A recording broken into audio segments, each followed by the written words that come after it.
To celebrate the release of Super Mario Bros. Wonder, I played every single mainline 2D Mario game in this series, except I had to beat them all in one stream. I thought, this couldn't be that hard. Speedrunners have had these games figured out for years, so if I just followed in their footsteps, surely it couldn't take that long. I predicted that it would take me about 4.5 hours to beat all of the 2D Marios. I was very wrong. Super Mario Bros. Needs no introduction. You have played it, and probably own it on multiple consoles, so you should know that it low-key kinda sucks now. Look, maybe it's just me, I don't claim to be even decent at the game, but I feel like the physics and hit detection are really weird and unforgiving. This is truly the Dark Souls of Super Mario, at least for my dumbass. But I actually played pretty alright at first. I made it to World 5-2 without getting hit and proceeded to get 3-stocked by this hammer bro. But I also needed to reset anyway because I missed a skip in 4-2. I didn't realize that you couldn't just run above the level. There's a secret vine block that you have to hit and climb up to make it to World 8. And once you do that, you pretty much just play out the rest of the game like normal. Now I was kind of smoking World 8. I wasn't doing nearly as bad as I thought I'd do in 8-1, but then 8-2 put me back in my place. Originally, I wasn't gonna use any rewind because I wanted to really beat these games. But when I realized that like half my time up to this point had just been World 8, and if I died in the castle, I'd have to play the other 3 levels again, I think that the use of rewind was justified. Also because this stream would have taken like a week if I didn't use rewind at all. After a lot of trial and error on Bowser's Castle because of the stupid pipes, like how was a kid in the 80s supposed to guess he was right without the internet? We beat it! We beat Mario! Hooray! It only took us 40 minutes,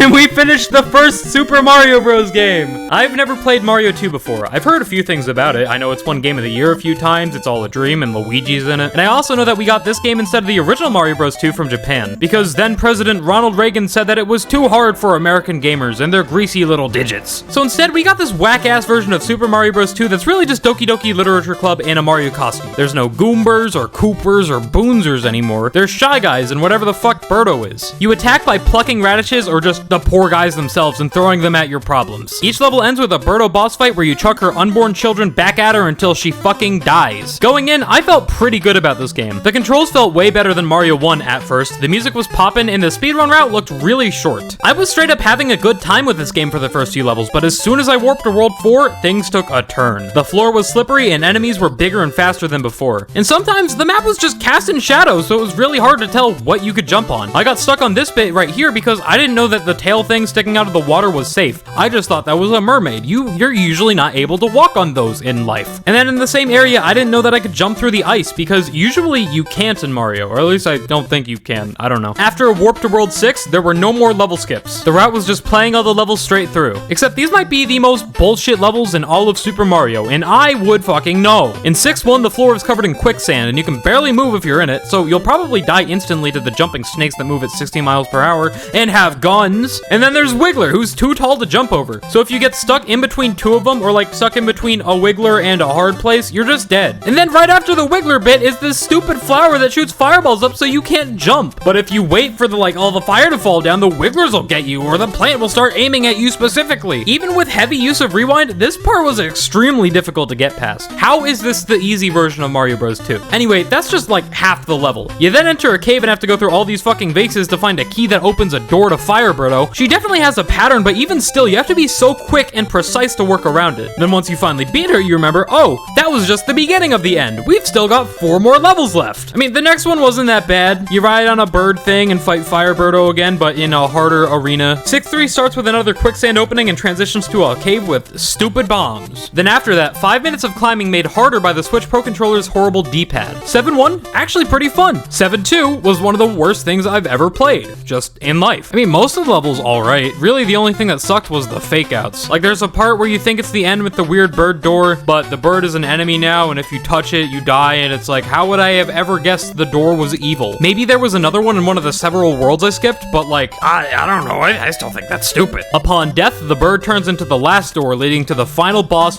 Wart. Wart is bullshit. He can only be damaged by throwable items that come out of these chutes that you have to be underneath to catch, which tripped me up so much because so far, I haven't had to catch anything. Again, maybe you have to catch stuff in levels I skipped, but I was completely lost here and had to consult the speedrun. Wart shoots out waves of bubbles that can be really hard to avoid. The bubbles are deceptive, and sometimes you can't react and move before they hit you. Oh, and I forgot to mention, you can only attack him when he's doing the bubble attack, which means that you're forced to attack from certain places on the screen. Places that he can adapt to and attack you for being in. How is this the easier Mario 2? I cannot imagine trying to beat this boss without the rewind feature. And yeah, I wasn't Super Mario, just like regular small boy Mario, so I only had 1 hit, but the power-ups in these early games are so hard to find in later levels. So for most players, it's not going to be a fair fight. There's a good chance that you'll only be able to take one hit. I was able to defeat War, and now that I've played it, I can confidently put Super Mario Bros. 2 in the poopy garbage that I never want to play again tier on our tier list that I've just decided that we are doing. As stated previously, the original Super Mario Bros. 2 was too difficult for the Reagan administration to handle, so the USA got Super Mario Go to Hell. The original game wouldn't reach our obese burger munchin' fingies until the release of Super Mario All-Stars, but even then, it wasn't quite the original version, because it was remade for the Super Nintendo. We'd have to wait until the Wii to play Super Mario Bros. 2 in its original form, now called The Lost Levels. I was dreading this game because of its infamous reputation, but hey, we're already on the NES app, I might as well get it over with early.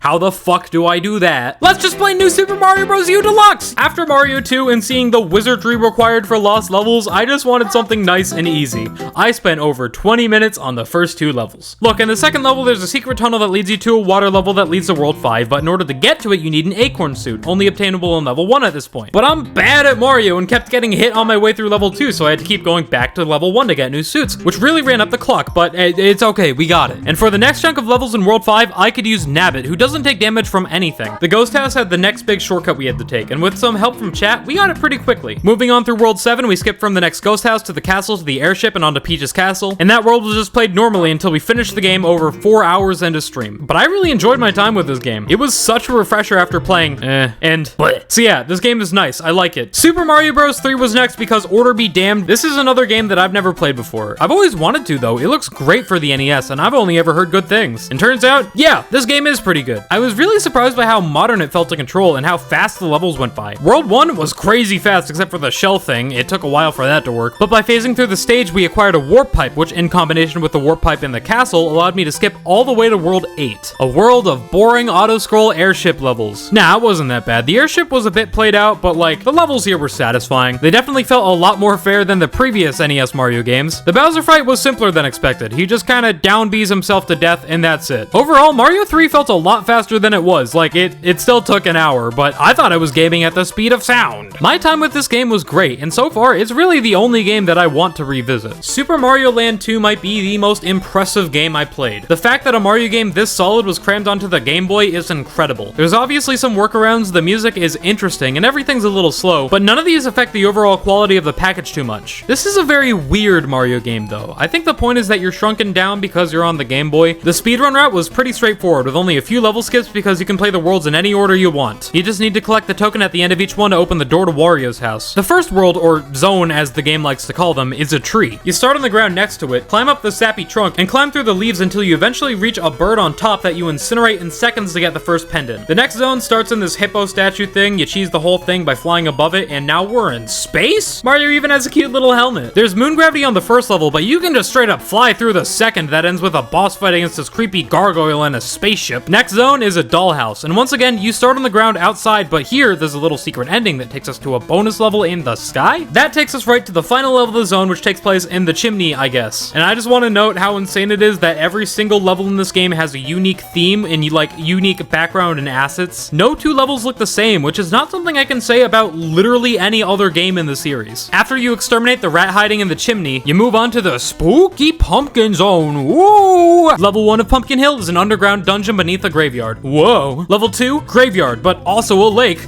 Ah! Level 3, inside a church. Woo! And then the last level is a creepy witch's house that you then commit a murder on her in. And then in the next zone, we get swallowed by a turtle who has a fucking whale in him. And then you go inside the whale and there's an octopus that you kill. There's also an abandoned submarine level and then just like a normal boring ass water level. How are there clouds? I'm inside of a turtle. It's Mario Zone! That is my favorite place to be inside of. You explore the inside of a Mario wind-up toy or like maybe gumball machine because you go through the gears in the first level, gumballs in level 2, I think. Level 3 looks like a pump it up party room but like with a lot more chains. And then level 4 is fucking Legos. And the final boss?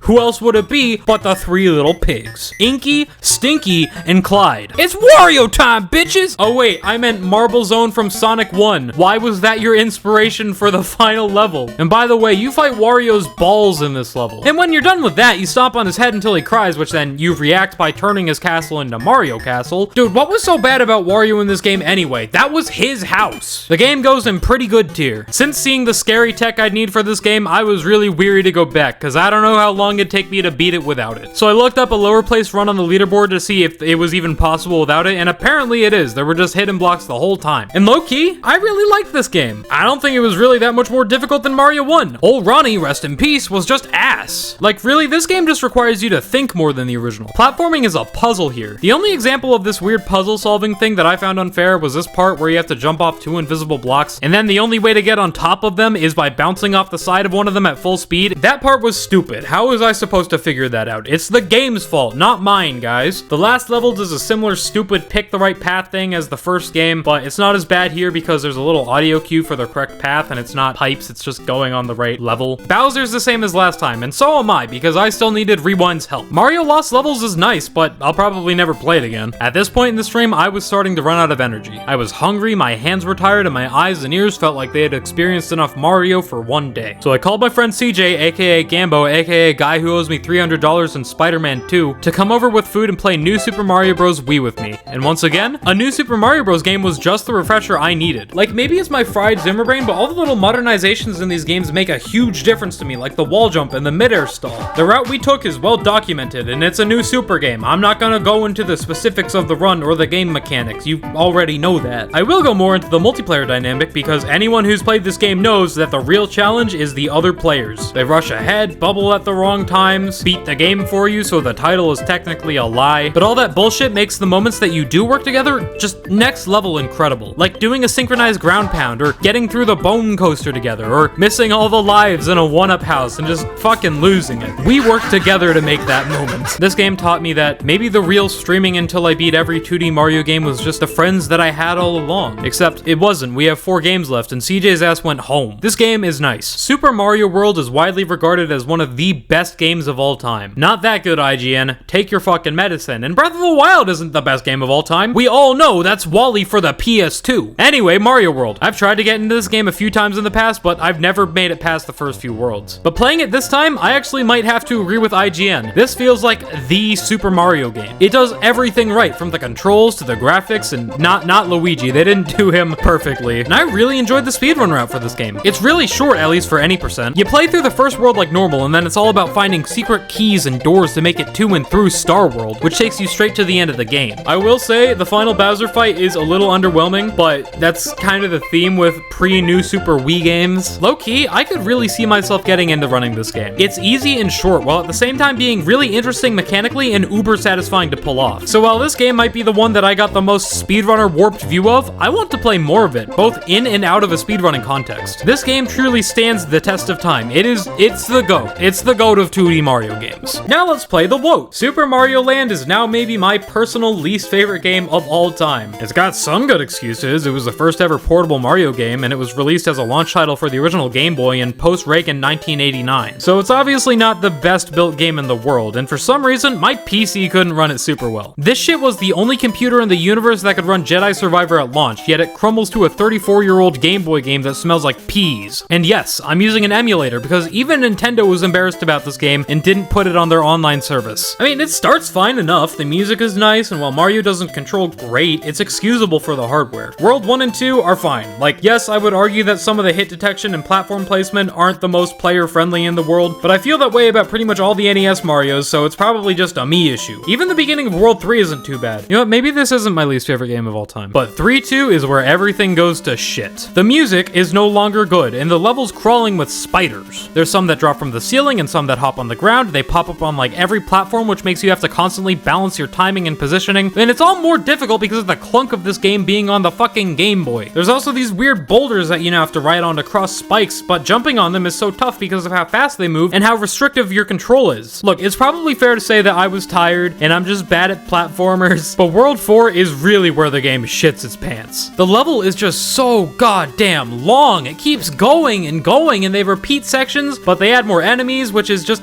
annoying and cheap, and the level puts you in a ton of tight spaces with piranha plants and projectiles, which makes it so frustrating to avoid them both at the same time. The last level was an auto-scroll plane thing, like out of Cuphead, and you know, that was fine. That was better than what came before, but then the game was over. I don't think that I got across how draining this one was to finish. Really, it might have been just that I was 11 hours into stream at this point, but I never want to play this game again. I'm canceling my Switch Online subscription if it ever comes to the platform. The first of the new Super Mario Bros. Games is often thought to be the best, if for no other reason because it was the first one to do it. And people love the blue shell power-up, which just so happens to be crucial for the first major skip to World 5 from the World 1 tower. But how do you get the blue shell power-up so early? You gotta hope and pray to God that the red mystery box has a shell, or you have to win it from a Toad house, which is also pretty much RNG. I got it from Toad and got shot all the way to World 5, which just broke me. My struggles with the first half of the world was kind of my fault. I thought that I'd need the blue shell again, so I reset every time I got hit. Turns out I didn't need it, and I just put myself through so much stress for no reason. But as that weight was lifted off my shoulders, I made it to 5-3, which had these annoying ass enemies that charged forward at you, but you're on ice and in a cramped environment, so they're really hard to get around. Eventually, I made it past them, but by the time I made it to the ghost house, my energy was spent. I got a game over, which means I had to replay 5-3 again just to get another shot at the ghost house. I was so done. It was almost 3 a.m. I was tired, my eyes were burning, but I felt like I had to continue on. I had to make this video. I'd already put 12 hours into the stream, and this was my last shot to do this idea before Mario Wonder came out. But I just couldn't continue. I wasn't comfortable sleeping on stream, so I just had to end it. Except actually, there's kind of a loophole. The way YouTube streaming works is that a specific broadcast isn't linked to your stream from OBS. Like, you can disconnect and reconnect OBS from the broadcast, and it technically still counts as one stream on YouTube. So that's what I did, and after some much needed rest, I started again in the morning stronger than ever. I beat 5-3 in Ghost House on my first try, and from there, the rest of the run was just a straight shot through World 8. None of it was that hard. I was stuck on the first level for a bit, and the halfway Bowser Jr. fight was tricky, but other than that, it was just smooth sailing. The world is really long though. After the first castle stage, which like you'd think is the end of the game, it turns out there's even more levels that just doubles the size of the world. But after that slog and a shockingly easy final boss, it was time for the last game of the run. And by the way, New Super is like in the nice tier. I did some off-screen mining in preparation for this one and familiarized myself with the speedrun route going in. First 3 levels, easy. And then in the first tower, there's a secret ending that leads to a cannon to the first mystery world, which also went by really fast. Taking the secret route through the ghost house led me to another cannon that shot me to the second mystery world, which was over even faster because the secret path was unlocked in level 1. And after a slow auto-scroller, we were already on World 8. I struggled a bit on the first level, but thankfully the game rewards you for sucking. The ghost house lets you skip forward a bit, you fight some weird dino rhino things in the tower, and carry on for just a couple more levels until you're at Bowser's Castle. This was it, the final obstacle between me and the shower. The Bowser fight is a lot bigger than in the first game. You have to jump from platform to platform to avoid Bowser's swipes. And once I finally made it to the top and flipped the switch, the game and the challenge were over. After nearly 22 hours and 30 minutes, I had beaten every single 2D Mario game. Fuck you! All of these games are obviously just so important to the gaming world as a whole. I'm sure every single one except for like these 3 are someone's favorite game, or at least hold a lot of good and nostalgic memories for them. With Super Mario Wonder coming out, I'm sure it'll go on to hold a legendary nostalgic status for the kids of today, like how New Super Mario Bros. Wii does for my generation.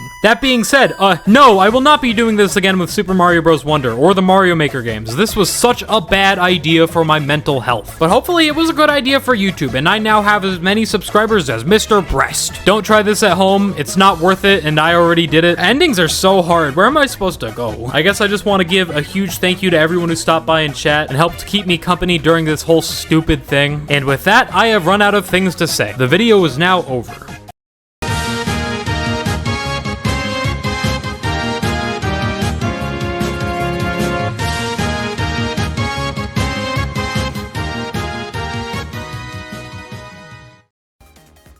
Why isn't it working?